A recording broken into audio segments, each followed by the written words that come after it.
C'est pour faire face aux menaces de piraterie maritime, à l'exemple de celle d'il y a quelques jours au Gabon, que le ministre gabonais de la Défense a réuni ses collègues, dont le ministre de la Pêche, celui en charge du pétrole, le délégué à l'environnement et la Confédération patronale gabonaise pour cette réunion de concertation.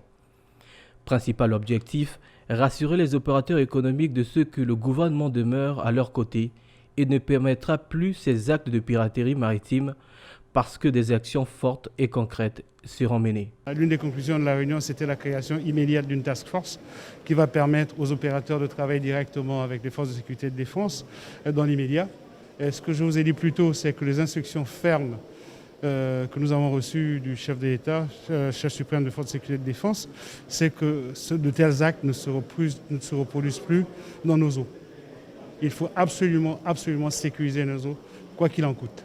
Et c'est ce que nous allons faire. Ce n'est pas ce que nous allons essayer de faire, c'est ce que nous allons faire, quoi qu'il en coûte. La confiance en la capacité du gouvernement gabonais à apporter des solutions durables dans cette lutte contre ce phénomène reste intacte. Pour les opérateurs économiques, la rencontre de ce jour était nécessaire.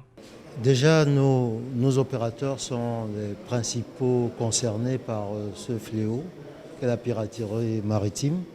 Ils ont donc des besoins de sécurité que le gouvernement s'efforce de pourvoir. Et ils ont donc eu l'occasion aujourd'hui, et je remercie M. le ministre pour cela, d'exprimer leurs besoins.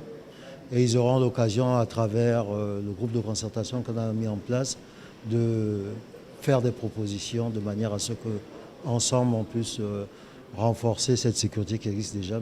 Le Gabon, c'est 950 km de côte linéaire. Les autorités rassurent de la mise en place d'un dispositif de sécurité dit protection de la phase D de la façade maritime qui sera activé dans les tout prochains jours.